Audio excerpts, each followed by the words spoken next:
If I offered you a job that had unlimited vacation, how would you feel about it? Well, stick around because in this video, I'm actually going to share with you why unlimited vacation is a terrible benefit.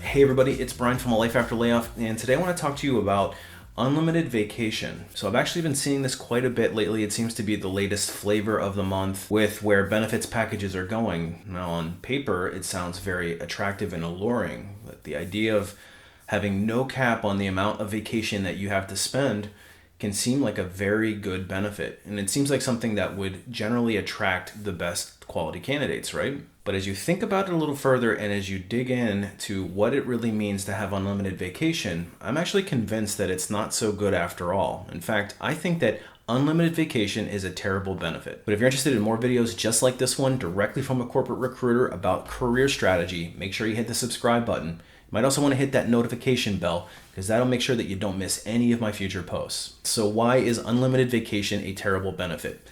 I'm going to say that this is my opinion and my opinion only, so take it for what it's worth. Now, I don't know if this is a benefit in other parts of the world, but here in the United States, this benefit seems to be more and more common, and it's becoming kind of a trendy thing in the marketplace. But we can learn a thing or two from our European counterparts who are much better at taking time off, valuing that work-life balance, and really trying to recharge, which is really what the purpose of vacation is to begin with. In the United States, for whatever reason, there seems to be some sort of code of honor about not taking vacation. In some cases, when we look at why we don't take vacation, it's that when you come back to a massive amount of work, the work doesn't stop, it just keeps coming in. So you come back from a vacation and you have to deal with all of that stuff. That's one aspect of it. And one of the other aspects is that people accrue vacation. They save it up for maybe a wedding that they're going to, or maybe a honeymoon, or maybe some big trip that they need the time off for. But whatever reason, we tend to value accruing our benefits, building up a bank of time, and then using it when we need it.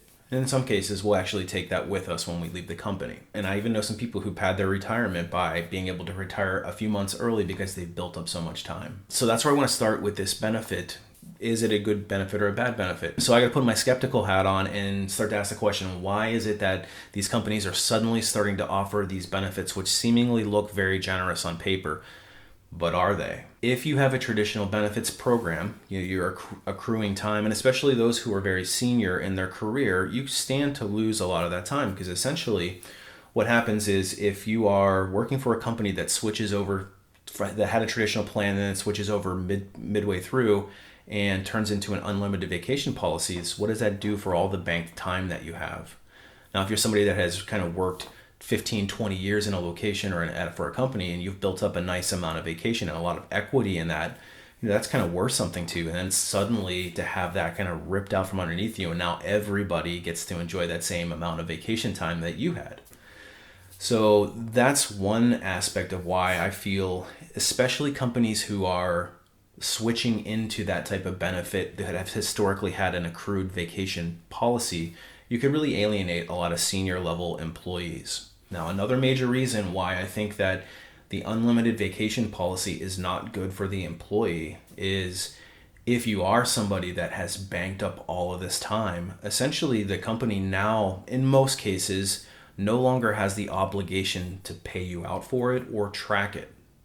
So if you're somebody that is sitting on 150 hours of vacation time, PTO vacation time, and you decide to either you want to retire early and you want to get a payout on it, or you quit your company and you go somewhere else, you no longer are owed that banked or accrued time. And that's a huge hit. And quite frankly, I'm trying to find a positive to that one. There's really, I can't think of a positive one about that one. So if that is the case where your company is moving to that, that's definitely something that I would ask a question about and be very strategic about. If they're announcing a certain date to go on to switch over to this policy, you better figure out what's going to happen with all that accrued time off that you have.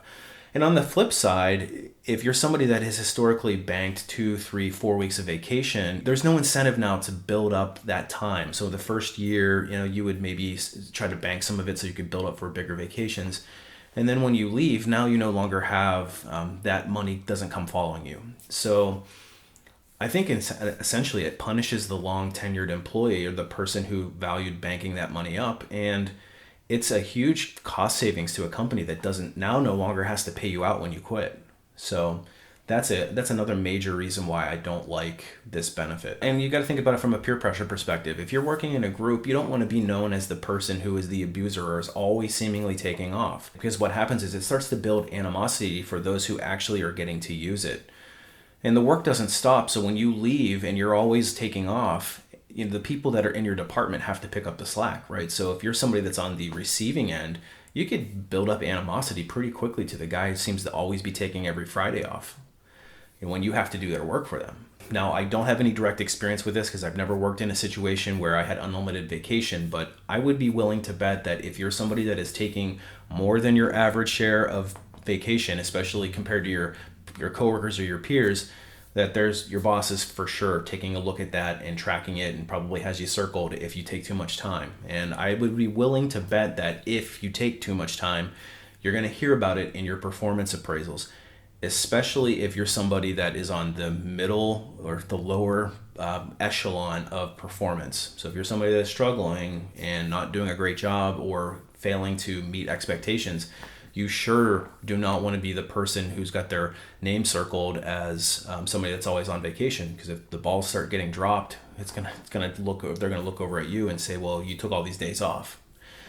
Whereas if you actually had that time banked, you would be able to justify, well, I get 2 weeks of vacation or I get 3 weeks of vacation, and I'm using my time. So I think the perception can suddenly start to shift from when you are allocated that time and everybody just intuitively knows, well, we all have 3 weeks vacation, we have to use it by a certain amount of time, so it makes sense. If it goes to an unbanked model where you can use whatever you want, do you think even though you may be using the same amount of time that you would normally, that people might start to think, or the perception might be a little different about it, especially if you're somebody that's struggling with performance? So what I think happens is you probably start to notice that people are using less time than they even would before they had unlimited vacation, if that even makes sense. Because that's a very real thought process. People start to get paranoid about it, and they start thinking that the perception of it looks bad. If you're somebody that got that offer and you're like, yeah, I got unlimited vacation, I can do whatever I want, and you work a week and then you take a week off, and then you work a week, then you take a week off, how long realistically do you think you're going to be there? Because you're probably not going to be meeting your metrics. You're probably going to be on everybody's radar. All of your coworkers are going to be looking very, very angrily at you when you come back in the office after having a nice suntan and all of that stuff as your visit to the beach. But you're essentially burdening those around you. So if you're in a group that you take off and that work still needs to get done, who's going to do it? It's going to have to be the people around you. So it's not necessarily something that I would walk in the door feeling like, this is great, I can take all the time off that I want. I would feel probably the opposite and be a little bit paranoid about it. And let's face it, most of us are too busy at our jobs to even really truly utilize unlimited vacation. In fact, most of us are lucky if we even use our allocated amount. And again, in the United States, it's a little bit of a different culture, which is not my favorite aspect of the American culture by any means, especially the American work culture. But we have a difficulty in general of taking our paid time off, and that leads to job burnout, that leads to people being dissatisfied with their work, that leads to people being very unfulfilled in their career. All of these things, I would argue that unlimited vacation actually makes that worse, or it amplifies it, because people who are taking their job seriously are not going to use that benefit the way that it probably sounds like it could be used. And how many of you, even when you're on vacation, are checking your emails or checking your voicemails to make sure that the work is getting done, or at least no balls are getting dropped? And how is that truly enjoying your vacation and your unlimited vacation when you have to worry about what's going on back at the office, even when you're sitting on the beach? So is it really a great benefit if you truly can't use it? To me, it doesn't sound like there's much positive to the benefit other than the allure of free vacation. And it's almost like a timeshare where they promise you all of this great stuff, but when you actually sit down and get ready to sign the dotted line, the reality looks a little different than what your fantasy of the idea was. Because essentially there's the bait and then there's always the catch associated with it. So if you're in an interview and the company offers you an unlimited vacation package and tries to dangle that as a carrot in front of you, if it's me, I'm not looking at that as a positive.